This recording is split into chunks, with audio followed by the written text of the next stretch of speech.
informasi olahraga pertama hadir dari Premier League. Beberapa jam lagi bakal ada laga super big match antara tuan rumah Manchester City kontra Liverpool. Hasil akhir laga ini jelas krusial bagi kedua tim yang berada di jalur terdepan persaingan juara. Ambisi Liverpool untuk teruskan catatan impresifnya di musim ini bakal menemui ujian terberat saat bertandang ke Etihad Stadium, markas Manchester City, Jumat dini hari nanti. Walau musim masih panjang, tetapi laga ini memberikan pengaruh krusial terhadap peta persaingan juara Premier League, khususnya dari sisi moral dan psikologis. Andai berhasil raih kemenangan, anak asuh Jurgen Klopp bakal semakin nyaman duduk di posisi puncak klasemen dengan keunggulan 9 poin dari tim peringkat 2 Tottenham Hotspur. Sementara jika City berhasil keluar sebagai sang pemenang, pasukan Pep Guardiola bakal meraih momentum untuk kembali berada dalam peta persaingan juara, sekaligus menodai catatan Liverpool yang masih belum sekalipun tersentuh kekalahan di musim ini. Jelang laga ini, kubu tuan rumah dihadapkan dengan masalah di lini belakang. Pep Guardiola masih memiliki pekerjaan rumah untuk perbaiki lini belakang mereka yang sudah kebobolan 7 gol hanya dari 4 pertandingan Premier League terakhir.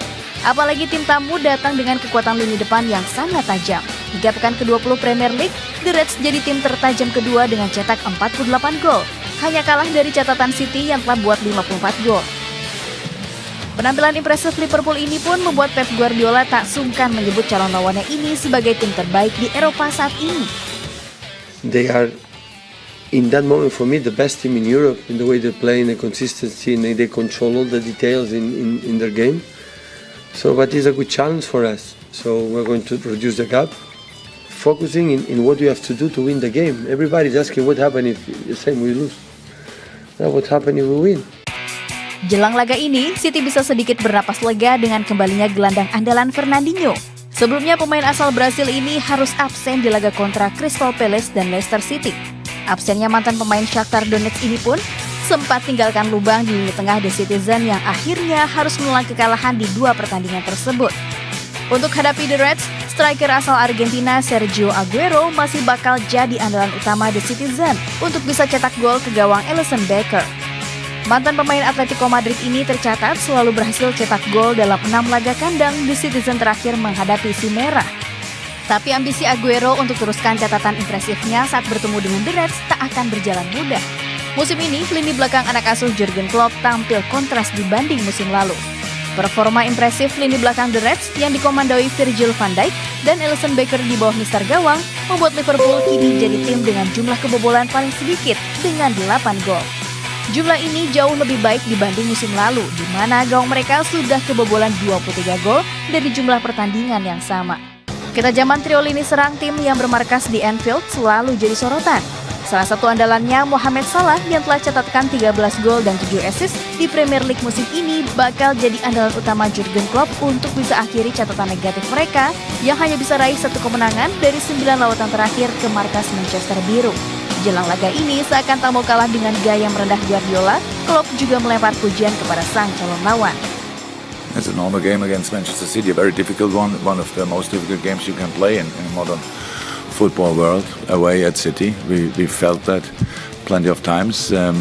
It's a really strong football team with an outstanding manager, and that's how it is. Before you play them, you never know. We have to be prepared as good as possible. We have to be brave. We have to be full of desire, angry again, all that stuff. Like in all the other games, we have to be there. Meladeni The Reds, Guardiola jelas harus segera temukan solusi dari rapuhnya lini belakang. Andai tak ingin bernasib seperti Arsenal yang jadi bulan-bulanan Liverpool akhir pekan kemarin. Melihat performa konsisten Liverpool di musim ini mulai dari lini belakang hingga lini depan, bukan tidak mungkin anak asuh Jurgen Klopp bakal keluar sebagai pemenang di laga ini, sekaligus perbesar peluang mereka untuk bisa akhiri dahaga gelar juara selama 28 tahun.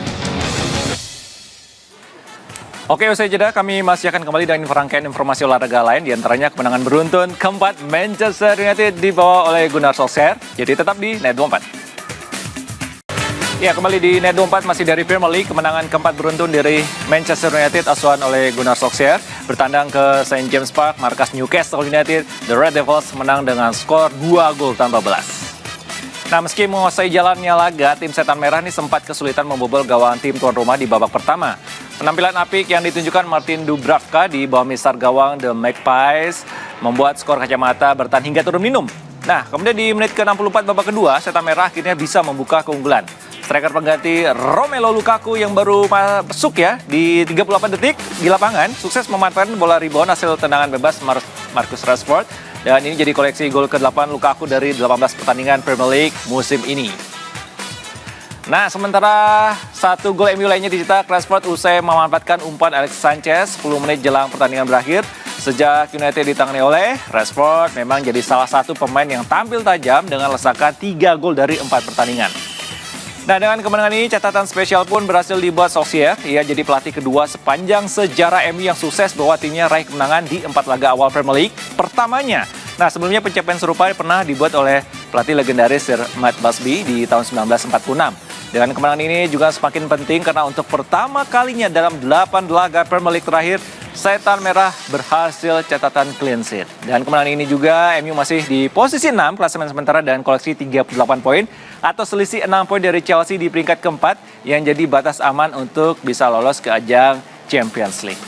Yang penting clean sheet ya. Ini kabar baik juga bagi De Gea yang sudah lama tidak merasakan clean sheet. Nah, di laga lain nggak kalah menarik, ada hujan gol di laga Watford kontra Bournemouth sekaligus mencatat rekor laga di Premier League. Dan ada Chelsea yang ditahan imbang Southampton, tapi laga ini spesial untuk Cesc Fabregas karena jadi laga ke-500-nya. Nah, bermain di kandang sendiri, The Blues tidak mampu memenuhi ekspektasi pendukungnya untuk raih poin penuh. Chelsea harus rela berbagi 1 poin dengan Southampton dengan skor 0-0 alias kacamata. Nah, mendominasi penguasaan bola dengan perpandingan 70% lebih, tapi Chelsea banyak menyia-nyiakan kesempatannya. Di babak kedua, striker Chelsea Alvaro Morata sempat memasukkan bola ke gawang Southampton, tapi golnya dianulir wasit karena offside. Nah, kiper Southampton, Angus Gunn, harus bekerja keras karena terus mendapat gempuran dari The Blues, tapi kerja kerasnya terbayarkan setelah berhasil cetak clean sheet. Di laga ini terasa spesial untuk pemain Chelsea, Cesc Fabregas, karena jadi laga ke-500-nya untuk klub Inggris. Dan selain itu di ujung laga, Fabregas lambaikan tangan ke fans seperti tanda perpisahan ya. Soalnya kabarnya mantan pemain Barcelona dan Arsenal ini sudah setuju untuk pindah ke AS Monaco. Dan hasil imbang ini Chelsea harus tertahan di peringkat 4 tapi masih unggul 3 angka dari Arsenal.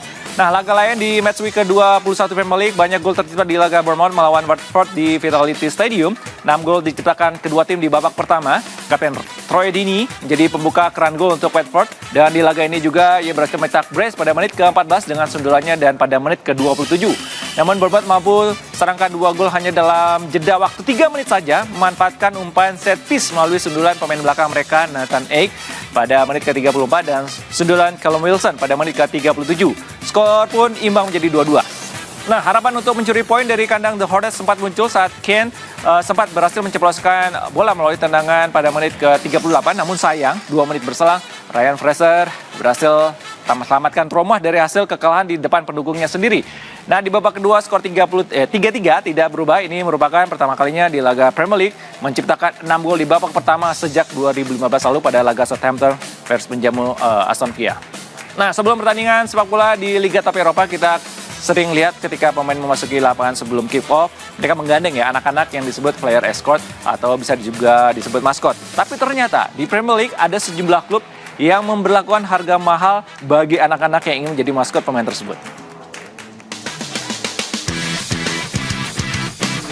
Dalam sebuah pertandingan sepak bola, seringkali kita melihat para pemain menggandeng anak-anak ke dalam lapangan sebelum kick-off dimulai.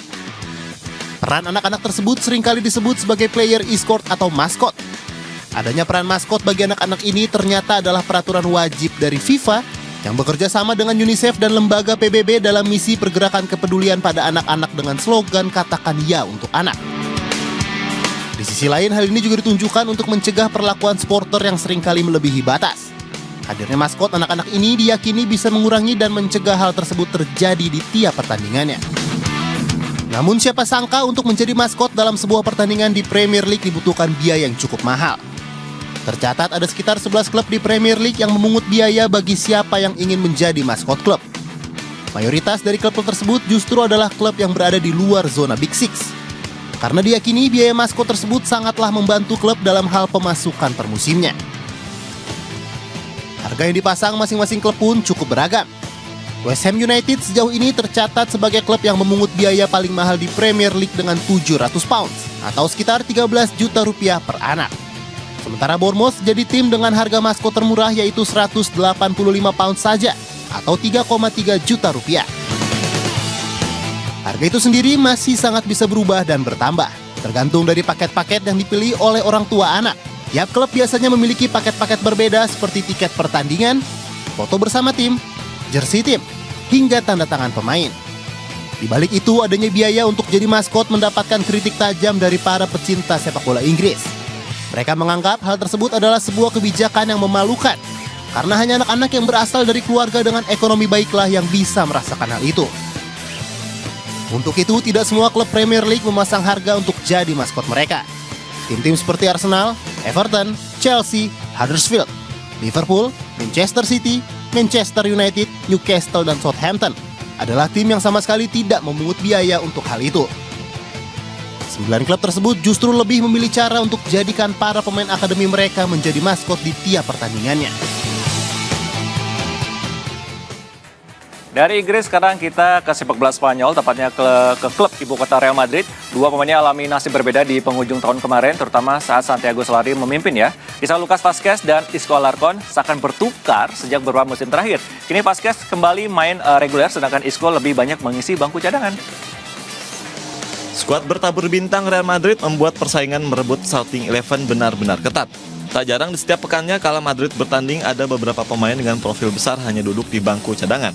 Bahkan memungkinkan untuk tidak diturunkan sama sekali. Bisa juga sebaliknya.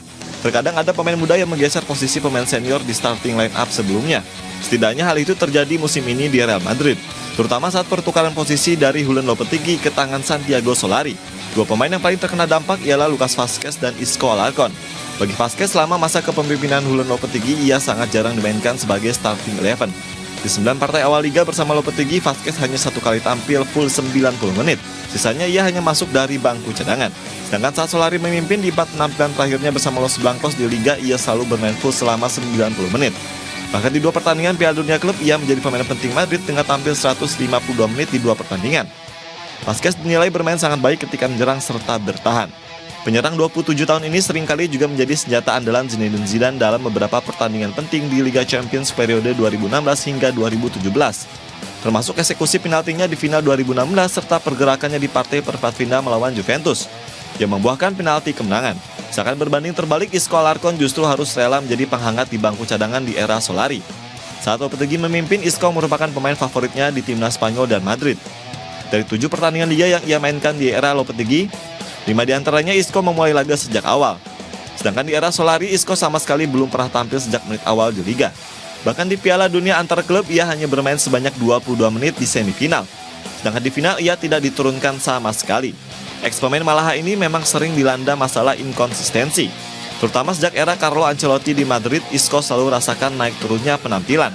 Terlebih bersama Solari, ia sempat alami masalah indisipliner dan membuatnya dicoret dari daftar pemain saat berhadapan dengan AS Roma di Stadion Olimpico. Namun dalam beberapa momen, ia bisa tampil dalam partai menentukan. Dari 4 gelar Liga Champions, Isco selalu tampil di 4 partai final, di mana 3 diantaranya menjadi starting line up. Masalah semakin pelik buat Isco, di mana masa depannya terus menjadi perbicaraan di setiap musimnya. Bahkan kali ini nama Isco dikaitkan dengan Juventus serta Manchester City. Oke, tinggal menunggu apakah Isco akan pindah di Januari ini atau nanti di musim panas ya. Ngomongin bursa transfer Januari, Real Madrid ini kabarnya selangkah lagi mendapatkan pemain muda Manchester City asal Spanyol, Brahim Diaz. Menarik nih, karena ketika lagi butuh penyerang top, mereka justru datangin pemain-pemain muda. Diaz ini semakin menegaskan jika Madrid sedang menyiapkan skuad masa depannya, jadi mereka nggak mau kalah nih sama rival abadinya Barcelona. Dengan dibukanya bursa transfer Januari 2018, sekaligus juga jadi penanda bagi Real Madrid yang selangkah lagi mendapatkan pemain muda Manchester City, Brahim Diaz. Striker asal Spanyol tersebut kabarnya sudah setuju kontrak bersama Madrid dan segera merapat di bursa transfer musim dingin. Kedatangan Diaz yang baru berusia 19 tahun menegaskan jika manajemen Madrid sedang menyiapkan skuad masa depan saat para pemain senior kemungkinan pindah atau pensiun. Sebelum Diaz, Rodrigo Goes pastikan akan bergabung musim panas mendatang. Selain keduanya, di musim ini Madrid pun perlahan orbitkan rising star Brasil Vinicius Junior yang telah bermain untuk skuad utama yang sering dipercaya Santiago Solari. Strategi pembelian pemain muda ini sudah berjalan dalam beberapa tahun terakhir. Pemain inti seperti Sergio Ramos, Rafael Varane, dan Marcelo didatangkan saat usia mereka belum menginjak 23 tahun. Selain itu, Isco, Karim Benzema, serta Casemiro pun datang saat usia mereka baru menginjak 20 tahun. Selain pembelian pemain muda, Madrid pun terkenal sering sekolahkan para pemain akademi ke klub luar demi mendapat pengalaman. Jika berkembang, maka Madrid akan membawanya ke skuad utama. Hal ini terjadi pada Dani Carvajal, Lucas Vazquez, dan Marcos Llorente. Di musim ini, mereka memiliki pemain yang sedang dipinjamkan, seperti Achraf Hakimi di Borussia Dortmund, Theo Hernandez bersama Real Sociedad, Borja Mayoral bersama Levante, serta Martin Odegaard di Vitesse. Fokus kepada skuad masa depan juga dilakukan Ernesto Valverde bersama Barcelona di musim ini. Sadar jika skuad utama mereka mulai menua, Valverde mencoba para pemain dari Barcelona B untuk main di tim utama, terutama untuk isi posisi bek tengah. Terhitung Valverde telah memberikan debut tim utama kepada 7 pemain Barca B. Caps terbanyak saat ini dipegang Charles Alena dengan catat 7 penampilan sejauh ini di semua ajang. Selain itu, Barca pun resmi datangkan Moussa Wagué dari klub Belgia KAS Eupen dan telah didaftarkan ke skuad Liga Champions 2019. Langkah yang dilakukan Barca Madrid ini membuat generasi El Clasico dalam beberapa tahun mendatang bakal diisi dengan wajah-wajah pemain muda. Bahkan beberapa di antaranya lahir di tahun 2000. Bahkan pemain seperti Alena, Vinicius Junior, Federico Valverde, Riqui Puig sudah mulai diberikan jam terbang di tim utama dan tampil cemerlang. Jika dilihat ke belahan Eropa lainnya, klub-klub lain sudah mulai andalkan bintang muda sebagai poros kekuatan utama tim. Nama-nama seperti Jadon Sancho, Kylian Mbappe, Gianluigi Donnarumma, Justin Kluivert, hingga Matthijs de Ligt sudah menjadi andalan di tim saat usia mereka belum menginjak 20 tahun. Harga mereka pun bisa meroket dalam beberapa tahun mendatang.